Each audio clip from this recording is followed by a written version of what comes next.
Hi, all. Dave Porter here with a video guide for parents, guardians of gifted students, and teachers to help identify gifted children. I'm going to begin with why identifying gifted children is so important in the first place, then a discussion of some common definitions of giftedness.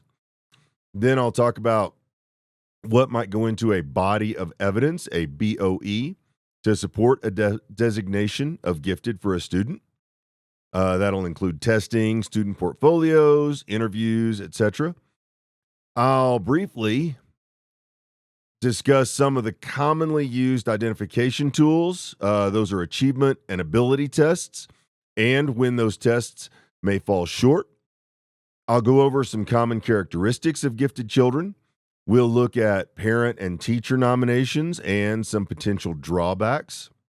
I'll discuss alternative testing methods like observational scales, tests of creativity, and nonverbal tests, which leads to a very connected topic: the all too often overlooked giftedness in culturally and linguistically diverse populations, or CLD populations, minority populations, economically disadvantaged populations, as well as identifying gifted students with disabilities, known as twice exceptional or 2E students.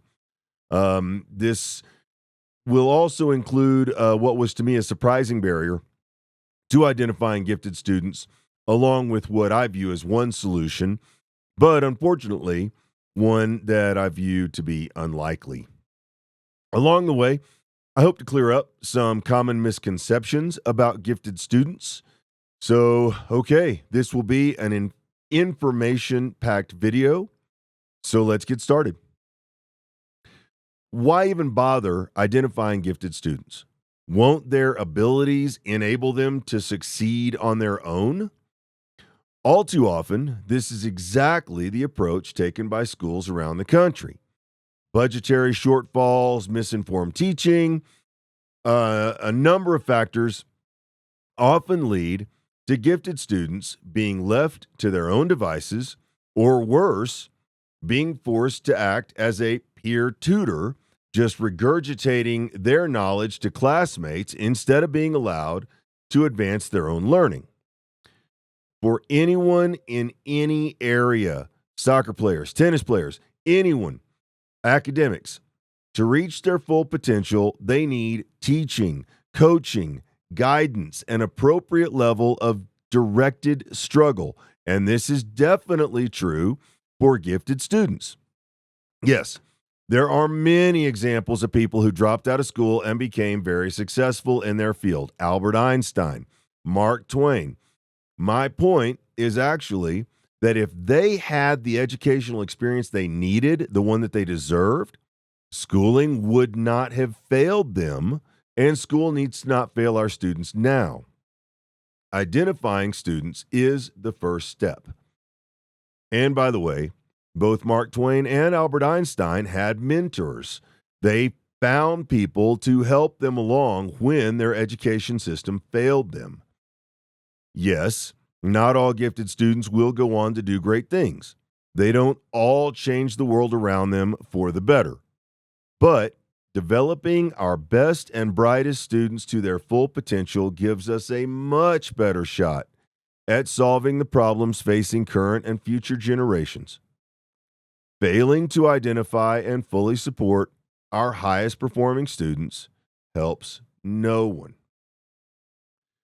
One thing I have to mention here: if you are a parent who really, really wants their child to be in a gifted program for some reason, but the body of evidence strongly shows the child will not benefit from being placed in advanced classes, stop right there, because that will set them up for frustration and failure.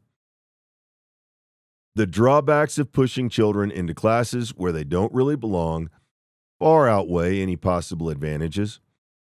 I highly recommend the book Where You Go Is Not Who You'll Be, an antidote to the college admissions mania by New York Times columnist Frank Bruni. This may help parents keep schooling and high school class choices in perspective and may help prevent unnecessary advanced placement classes, etc.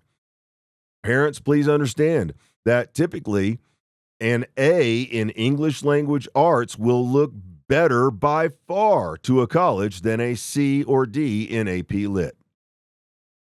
We need to identify our gifted students.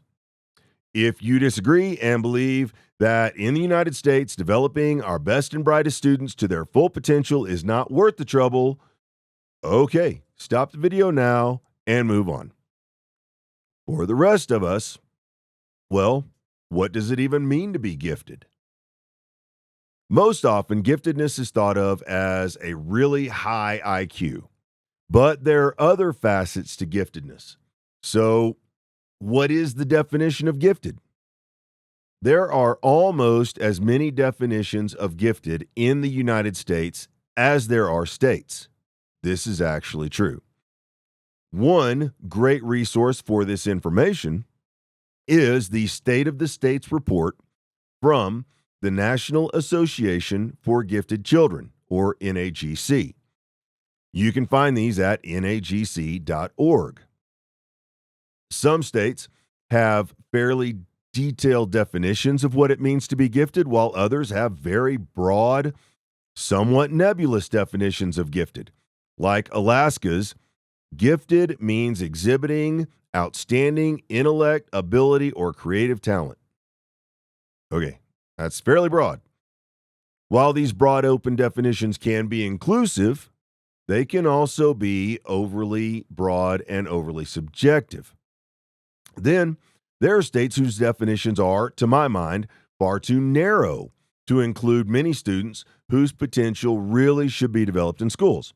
Louisiana, for example, with their highly restrictive, gifted children and youth are students who demonstrate abilities that give evidence of high performance in academic and intellectual aptitude. Academic and intellectual aptitude only. Here in Colorado, we have a fairly inclusive and descriptive definition. It's super long, so I'm not going to quote the entire thing, but the areas specified are general or intellectual ability, specific academic aptitude, creative or productive thinking, leadership abilities, visual arts, performing arts, musical or psychomotor abilities. Kind of covers most things.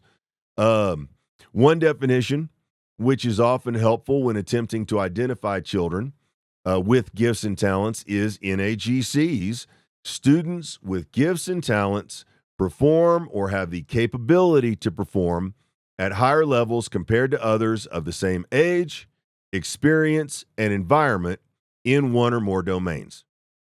They require modifications to their educational experience to learn and realize their potential.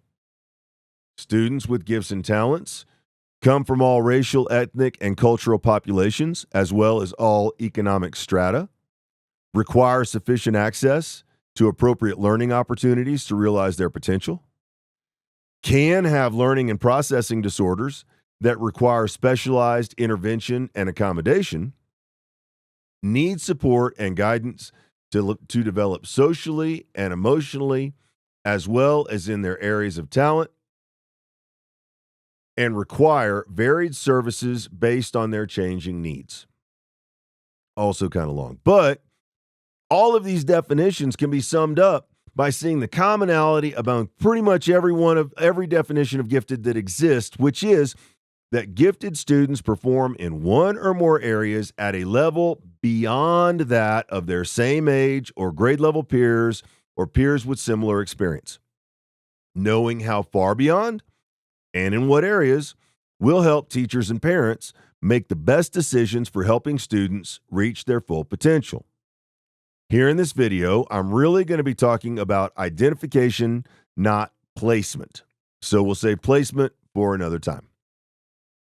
Basically, for our purposes, gifted will mean students who need advanced learning opportunities beyond that of the typical grade level classroom in some area. Now, how your state defines what it means to be gifted absolutely can determine the academic opportunities for your gifted child. So you should check into your own state's definition as you move forward. One of the best resources for your particular state will be your state's Department of Education website. Here in Colorado, the Colorado Department of Education's website, CDE. I'll read it in a sec. It's a long. Has many great resources for teachers and families who are navigating working with gifted children. That URL is cde.state.co.us/GT. Simple. Two other fantastic resources, which admittedly can be a bit overwhelming because of the sheer quantity of available information, are the websites of the aforementioned National Association for Gifted Children at www.nagc.org. And also, fantastic resource is the website of the Davidson Institute at www.davidsongifted.org. Again, the NAGC's great State of the States report is where you can see definitions of gifted from every state that reported having one. Does your child or student fit the definition of gifted? The gifted identification process will often depend upon a full body of evidence, or BOE. I'm going to use this great graphic I learned about from my classmate, Kelly Ann, who got it from the website of the Adams 12 5-star schools school district in Colorado. A body of evidence comprises, yes, the whole comprises the parts, sorry. A body of evidence comprises pieces of evidence which can include various types of testing, like ability or achievement tests or creativity tests. I'll talk more about them in a bit. It can include a student portfolio, which should include both teacher and student selected work and does not have to only come from the current school year.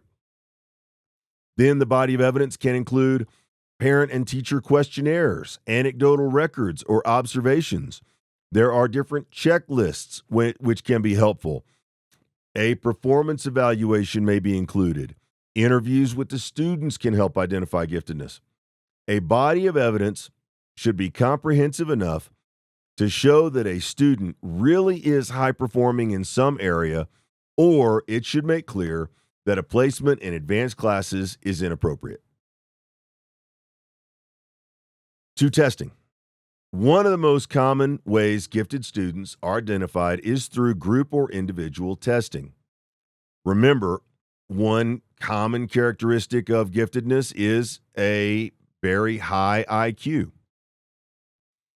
Many states give nationally normed assessments during specific grade levels or at specific intervals to help identify students who are capable of performing at levels higher than their peers.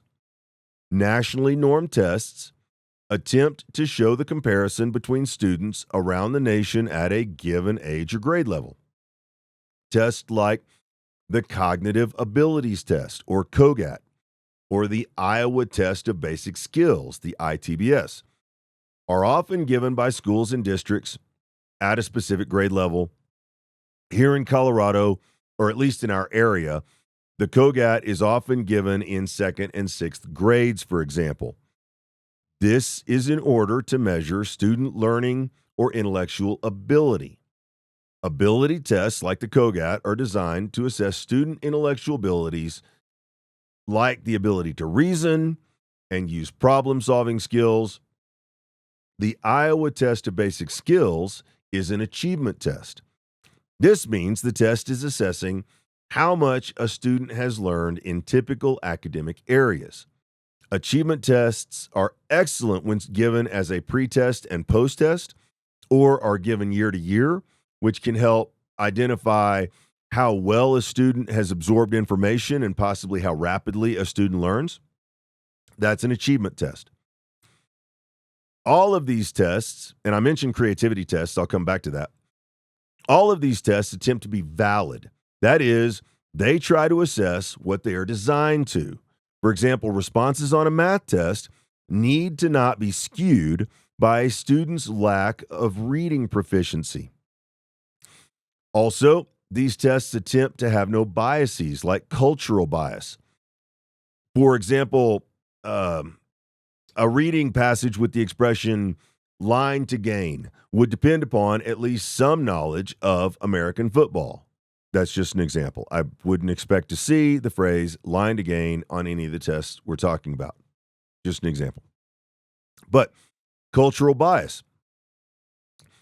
These tests also attempt to avoid having a ceiling effect. Now, this is an unintentional cap, usually unintentional, where the test questions lack enough rigor or challenge and limit catching the upper reaches of student abilities or knowledge.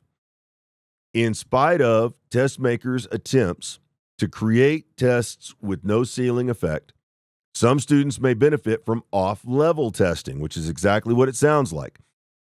Taking tests designed for students of higher grade levels.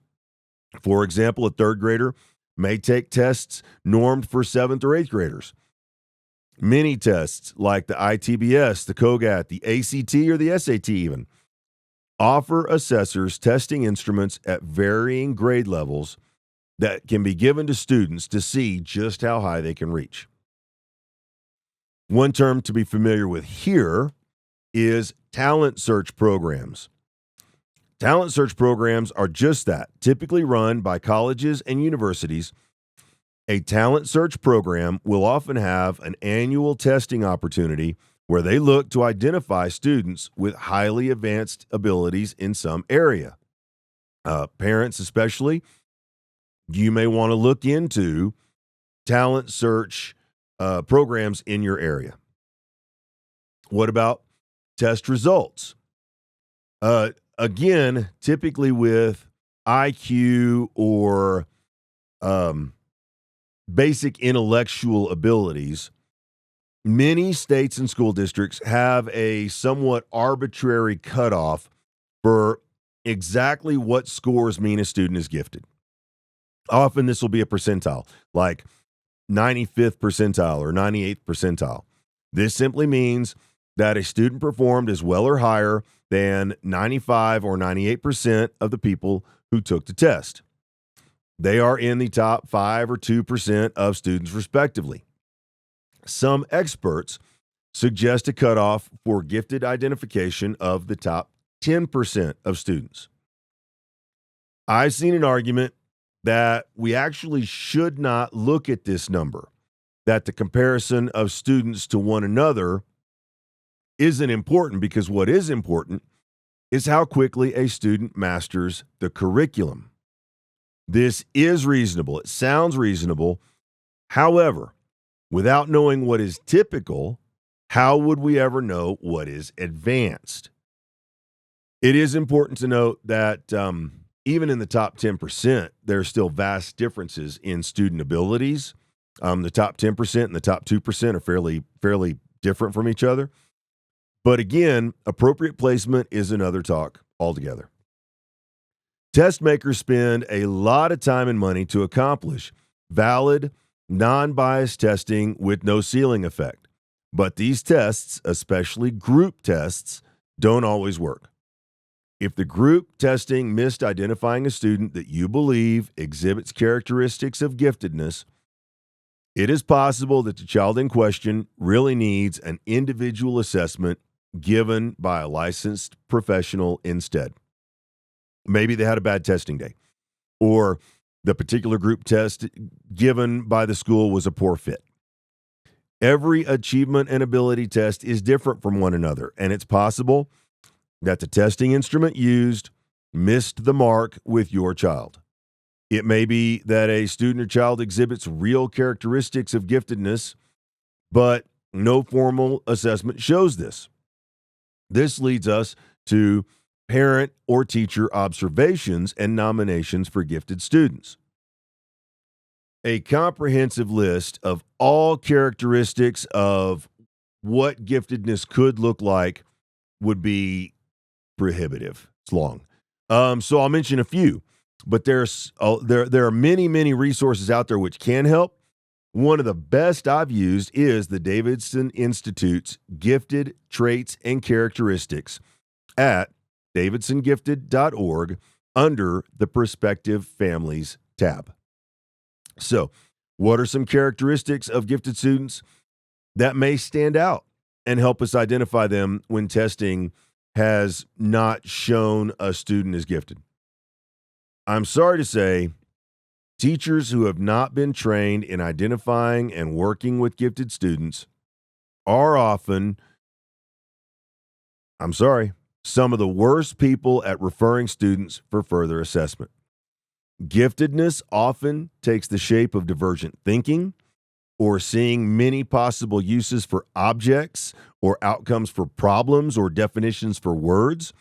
And this is all too often taken as a student being a smart aleck as opposed to just smart.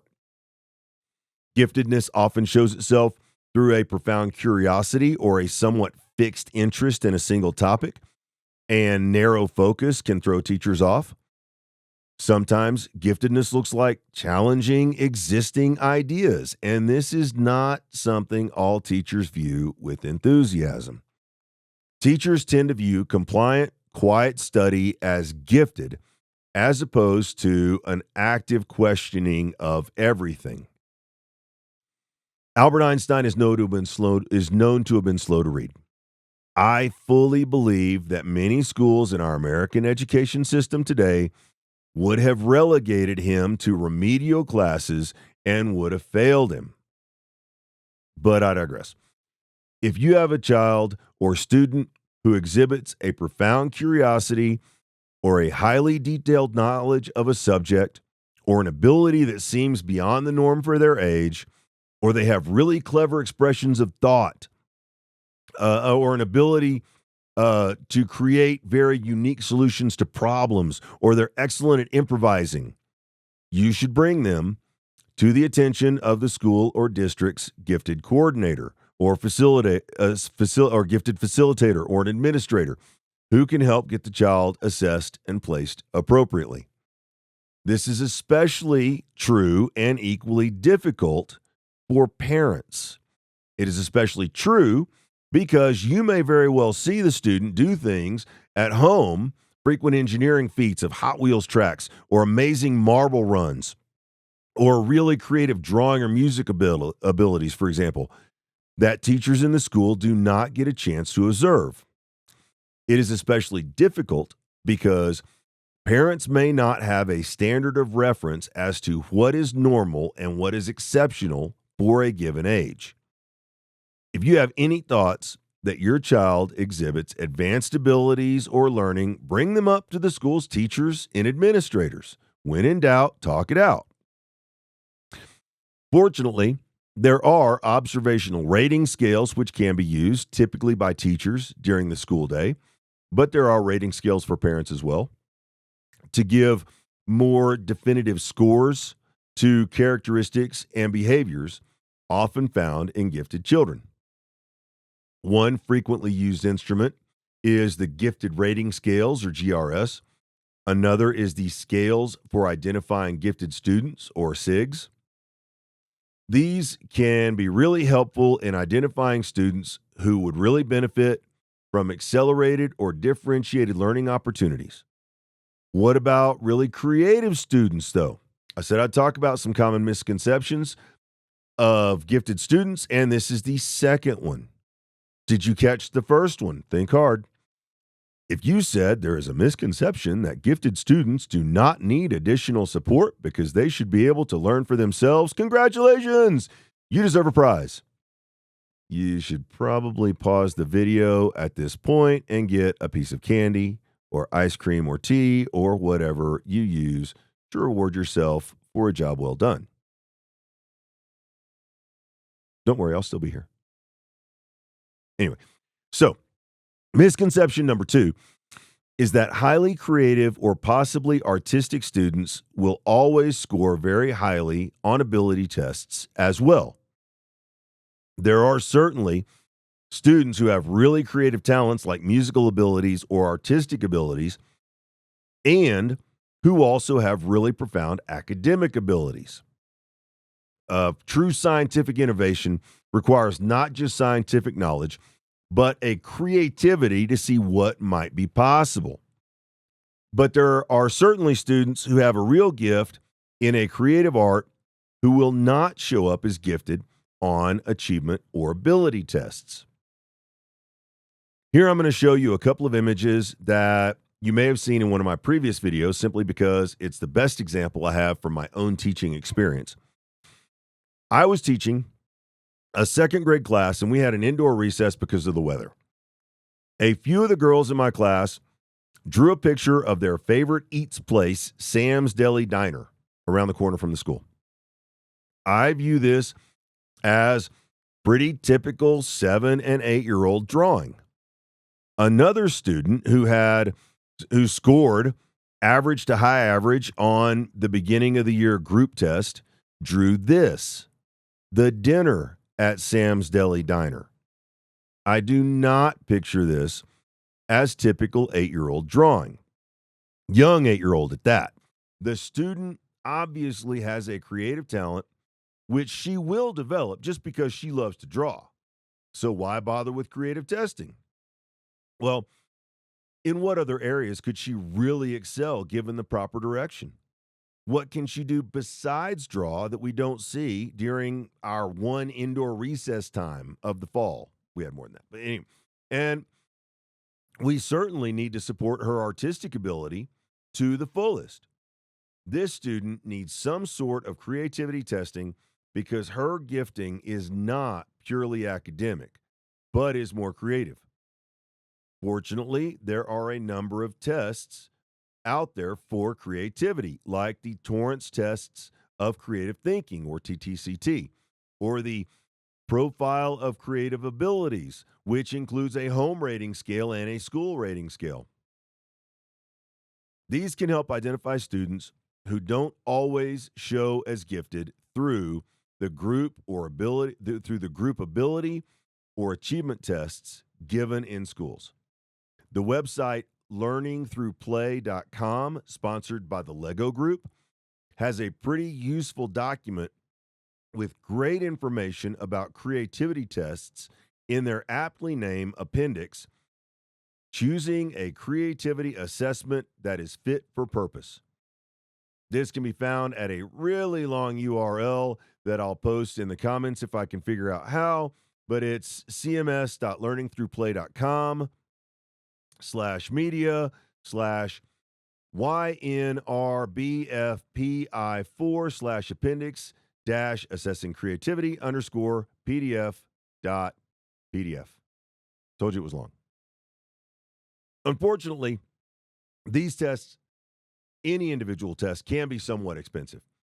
Teachers and administrators, if parents bring to you testing results from a qualified assessor that contradict what the school's group testing shows, the individual test results will almost always be more accurate and dependable. Please accept those tests as valid. Non-traditional testing methods.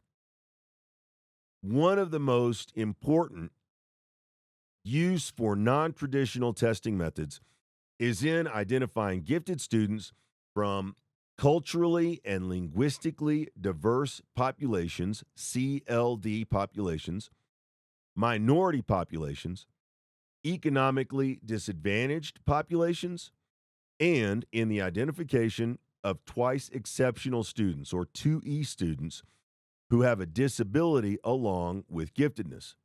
These can range from ADHD and attention deficits to profound disabilities from a young age or that come on later. Autism spectrum disabilities, blindness, hearing impaired, or learning disabilities of all types. Any of these situations can hide giftedness, as it were. They can hide, in many situations, they can hide giftedness behind a lack of learning opportunities.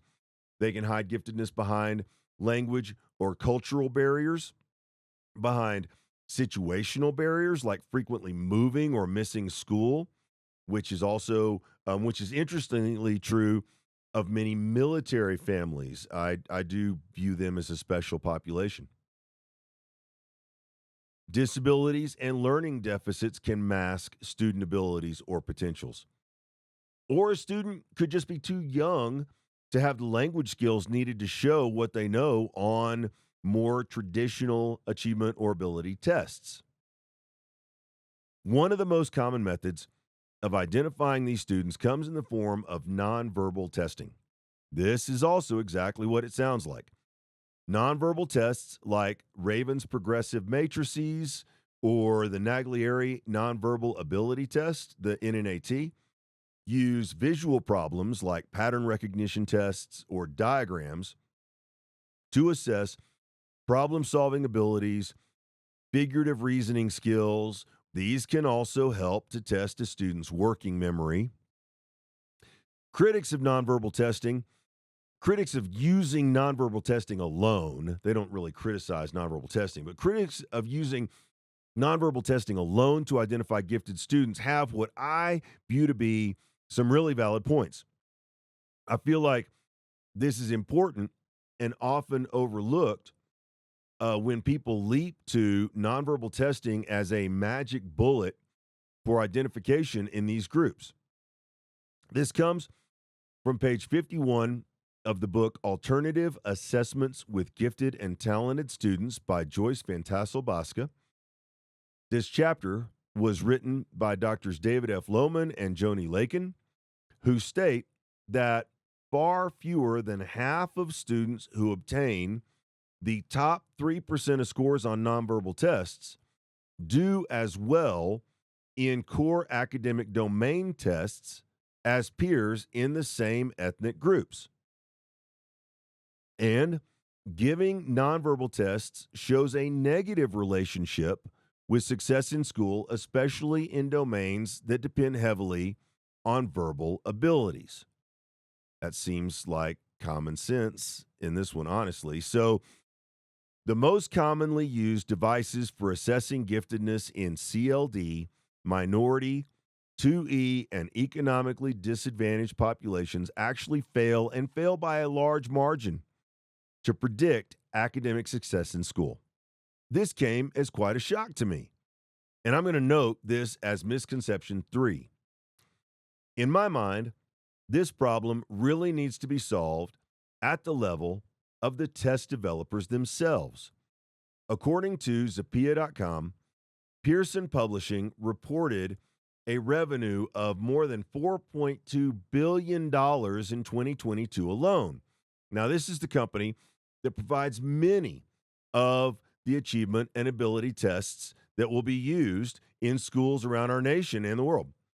The idea that the most culturally relevant tests they provide for most of their assessment tools is a Spanish version is just not enough for me.